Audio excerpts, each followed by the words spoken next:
The Changing World Order by Ray Dalio. Introduction. I believe that the times ahead will be radically different from the times we have experienced so far in our lifetimes, though similar to many other times in history. I believe this because about 18 months ago, I undertook a study of the rises and declines of empires, their reserve currencies, and their markets, prompted by my seeing a number of unusual developments that hadn't happened before in my lifetime, but that I knew had occurred numerous times in history. Most importantly, I was seeing the confluence of number one, high levels of indebtedness and extremely low interest rates, which limits central banks' powers to stimulate the economy. Number two, large wealth gaps and political divisions within countries, which leads to increased social political conflicts. And number three, a rising world power, China, challenging the overextended existing world power, the US, which causes external conflict. The most recent analogous time was the period from 1930 to 1945. This was very concerning to me. As I studied history, I saw that this confluence of events was typical of periods that existed as roughly 10 to 20-year transition phases between big economic and political cycles that occurred over many years, for example, 50 to 100 years. These big cycles were comprised of swings between, number one, happy and prosperous periods in which wealth is pursued and created productively, and those with power work harmoniously to facilitate this. And number two, miserable, depressing periods in which there are fights over wealth and power that disrupt harmony and productivity and sometimes lead to revolutions or wars. These bad periods were like cleansing storms that got rid of weakness and excesses, such as too much debt, and returned the fundamentals to a sounder footing, albeit painfully. They eventually caused adaptations that made the whole stronger, though they typically changed who was on top and prevailing world order. The answers to this question can only be found by studying the mechanics behind similar cases in history. The 1930 to 45 period, but also the rise and fall of the British and Dutch empires, the rise and fall of Chinese dynasties, and others, to unlock an understanding of what is happening and what is likely to happen. That was the purpose of this study. Then the pandemic came along, which was another one of those big events that never happened to me, but happened many times before my lifetime that I needed to understand better. My approach. While it might seem odd that an investment manager who is required to make investment decisions on short time frames would pay so much attention to long-term history, through my experiences, I have learned that I need this perspective to do my job well. My biggest mistakes in my career came from missing big market moves that hadn't happened in my lifetime, but had happened many times before. These mistakes taught me that I needed to understand how economies and markets have worked throughout history, and in faraway places that I could learn the timeless and universal mechanics underlying them and develop timeless and universal principles for dealing with them well. The first of these big surprises for me came in 1971 when I was 22 years old and clerking on the floor of the New York Stock Exchange as a summer job. On a Sunday night, August 15, 1971, President Nixon announced that the US would renege on its promise to allow paper dollars to be turned in for gold. This led the dollar to plummet, As I listened to Nixon speak, I realized that the US government had defaulted on a promise and that money as we knew it had ceased to exist. That couldn't be good, I thought. So on Monday morning, I walked onto the floor of the exchange, expecting pandemonium as stocks took a dive. There was pandemonium, all right, but not the sort I expected. Instead of falling, the stock market jumped about 4%. I was shocked. That is because I hadn't experienced a currency devaluation before. In the days that followed, I dug into history and saw that there were many cases of currency devaluations that had similar effects on stock markets. By studying further, I figured out why. I learned something valuable that would help me many times in my future. It took a few more of those painful surprises to beat into my head the realization that I needed to understand all the big economic and market moves that had happened in the last 100 plus years and in all major countries. In other words, if some big and important event had happened in the past, like the Great Depression of the 1930s, I couldn't say for sure that it wouldn't happen to me. So I had to figure out how it worked and be prepared to deal with it well. Through my research, I saw that there were many cases of the same type of thing happening, for example, depressions, and that by studying them just like a doctor studies many cases of particular type of disease, I could gain a deeper understanding of how they work. The way I work is to study as many of the important cases of a particular thing I can find and then to form a picture of a typical one, which I call an archetype. The archetype helps me see the cause-effect relationship that drive how these cases typically progress. Then I compare how the specific cases transpire relative to the archetypical one to understand what causes the differences between each case and archetype. This process helps me refine my understanding of the cause-effect relationships to the point where I can create decision-making rules in the form of if-then statements. In other words, if X happens, then make Y bet. Then I watch actual events transpire relative to that template and what we are expecting. I do these things in a very systematic way with my partners at Bridgewater Associates.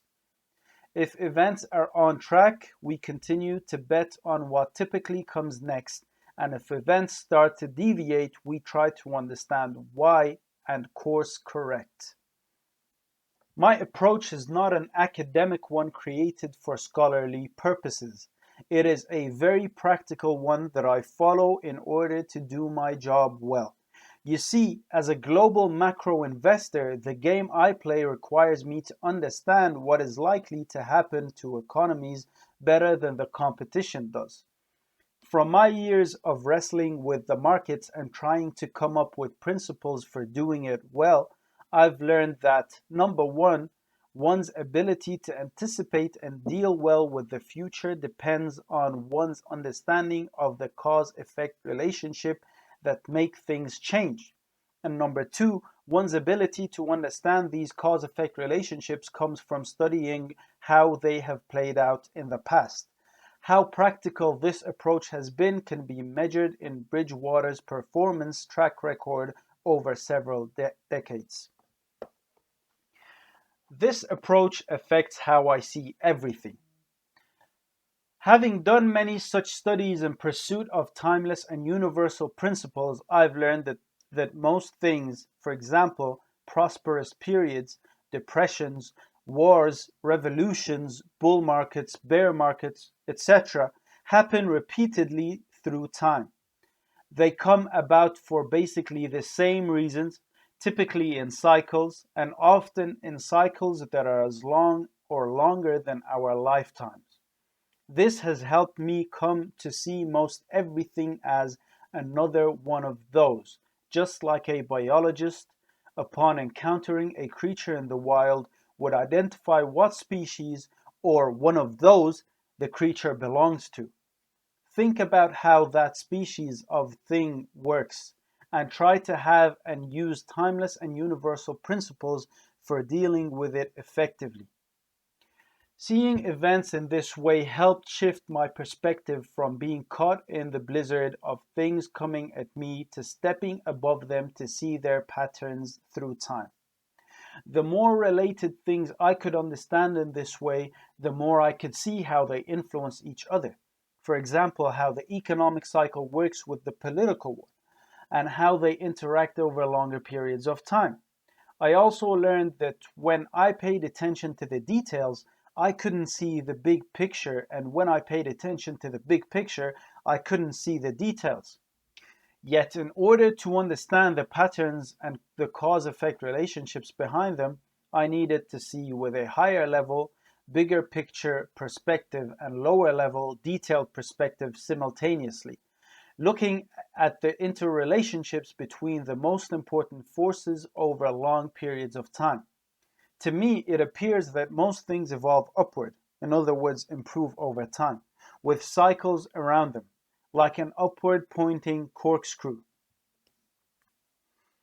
For example, over time, our living standards rise because we learn more, which leads to higher productivity, but we have ups and downs in the economy because we have debt cycles that drive actual economic activity up and down around that uptrend.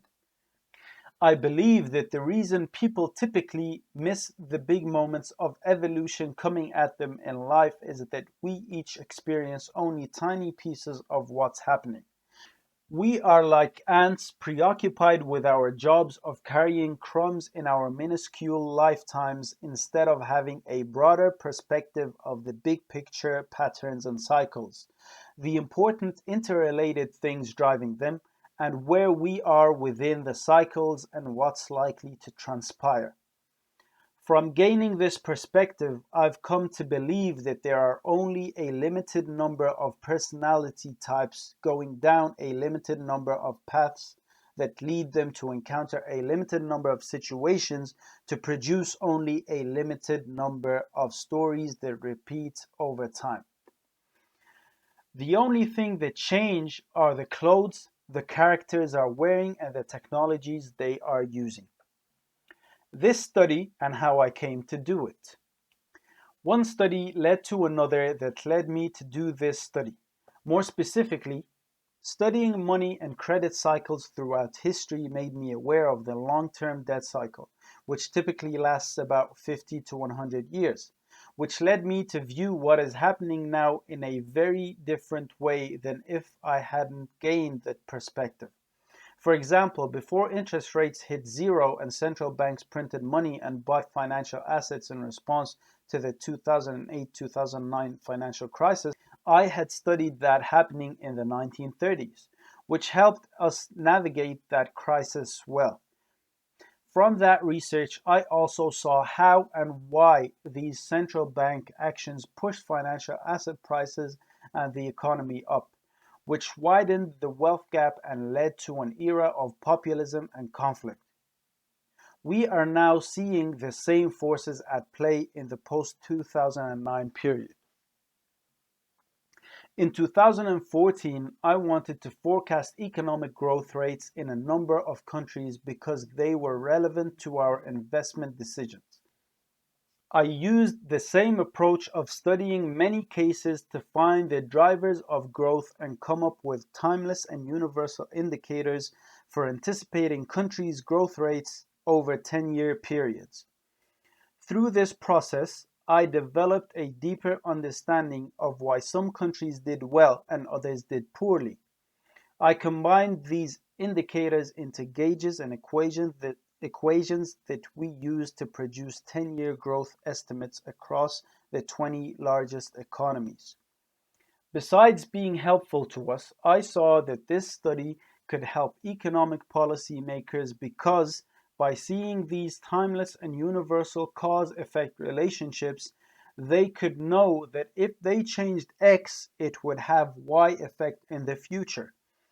I also saw how these 10-year leading economic indicators, such as the quality of education and the level of indebtedness, were worsening for the US relative to big emerging countries such as China and India.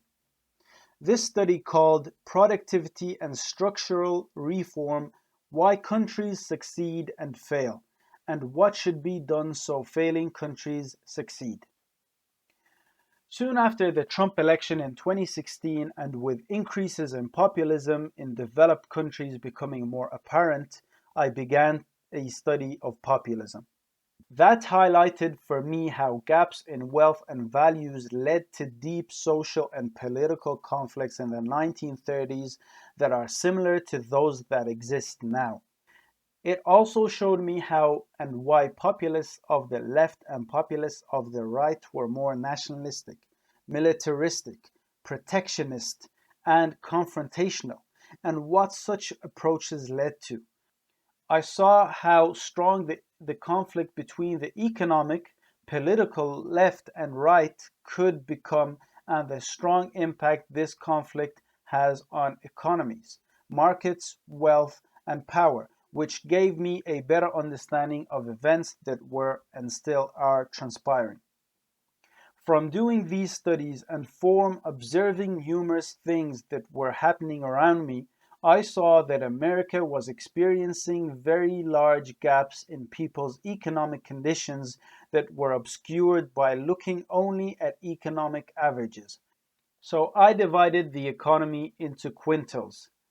In other words, looking at the top 20% of income earners, the next 20%, and so on down to the bottom 20%, and examined the conditions of these populations individually. This resulted in two studies. In our biggest economic, social, and political issue, the two economies, the top 40% and the bottom 60%. I saw the dramatic differences in conditions between the haves and the have-nots, which helped me understand the greater polarity and populism I saw emerging.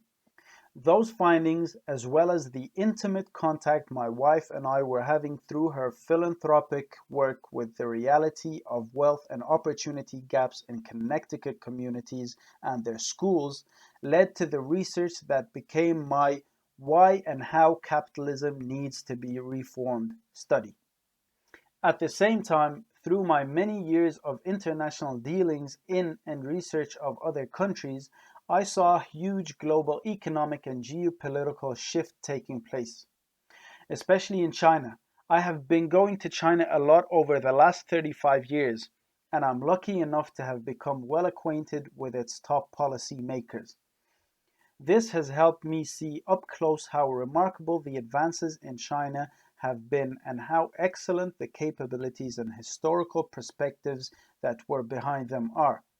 These excellent capabilities and perspectives have led China to become an effective competitor with the US in production, trade, technology, geopolitics, and world capital markets. So, what you are now reading came about because of my need to understand important things that are now happening that hadn't happened in my lifetime but have happened many times before that. These things are the result of three big forces and the questions they prompt. Number one, the long-term money and debt cycle. Number two, the domestic wealth and power cycle. Number three, the international wealth and power cycle.